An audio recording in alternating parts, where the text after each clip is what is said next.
আমাদের এই যে ছোট্ট ব্রেনটা খুব বেশি না কিন্তু ওজন, একটা প্রাপ্তবয়স্ক মানুষের হিউম্যান ব্রেনের ওজন কত ধারণা আছে কারণ? অন এন অ্যাভারেজ 3 পাউন্ডস, মানে 1.5 কেজি।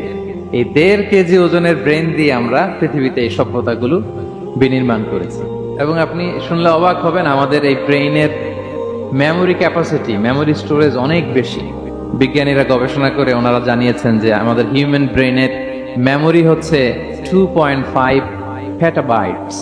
আপনারা মেগাবাইটের নাম শুনেছেন, গিগাবাইটের নাম শুনেছেন, পেটাবাইট হয়তো অনেকে শুনেন না। পেটাবাইট আরো অনেক বেশি, অনেক বড়।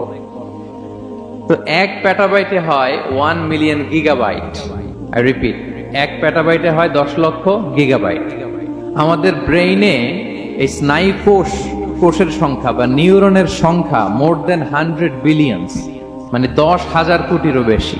তো আমরা যত বেশি চিন্তা করি, যত বেশি ব্রেইন খাটাই, আমাদের এই স্নায়ু কোষগুলোর মধ্যে সংযোগায়ন বাড়ে, মানে নিউরন কানেক্টিভিটি বাড়ে।